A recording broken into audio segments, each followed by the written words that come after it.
How the Panama Canal works. Canals are made to provide shortcuts for ships, which otherwise have to go through a very long detour to reach one port to another, while the distance between these two posts isn't short.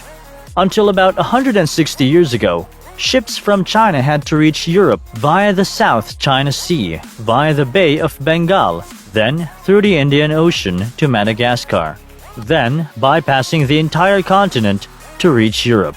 This entire journey takes 24,000 kilometers long, which was quite expensive and time-consuming.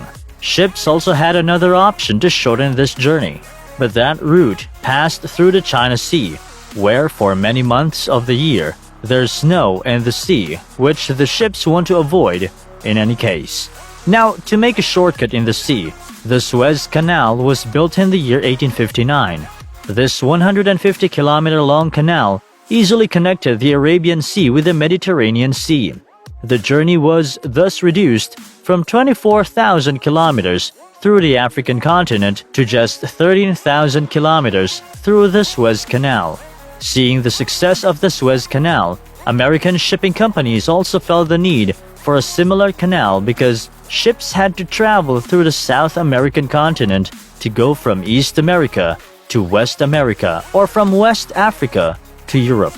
So it was decided to build a canal here too, which is known as the Panama Canal, where in Suez it was easy to dig the canal because the ground level there was only a few feet above sea level, and the land there was also sandy.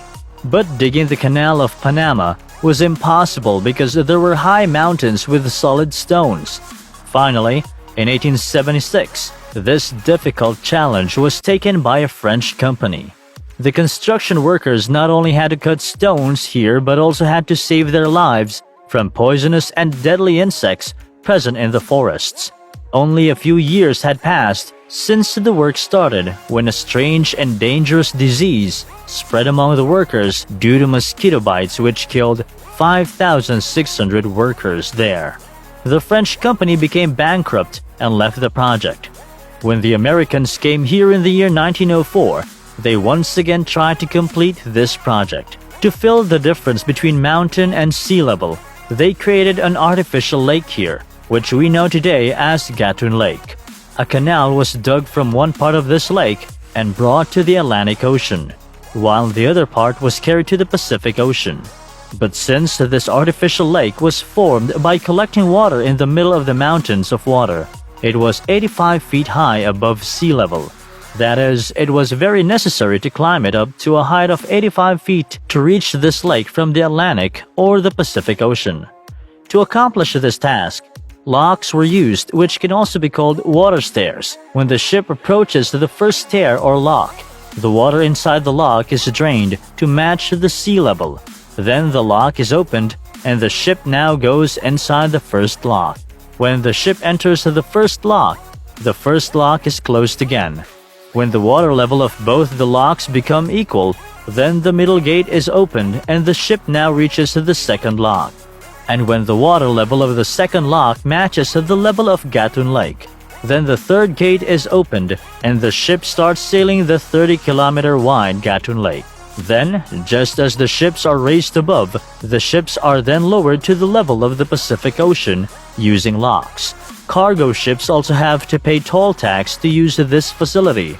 For every 20-feet container, $60 has to be paid by shipping companies as toll tax. That is, an average size ship containing 15,000 containers pays about $90,000 for using this canal only once. The Panama Canal has become so important to the shipping industry around the world that the size of newly manufactured ships is made according to the size of these locks of the Panama Canal.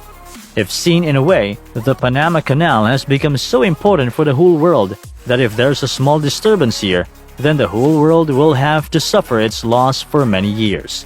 For example, in 2021, a container ship was stuck in the Suez Canal for only 6 days, and due to this, all the traffic here got jammed. After 6 days, the canal was cleared, but due to the accident, the shipping industry suffered a loss of $60 billion.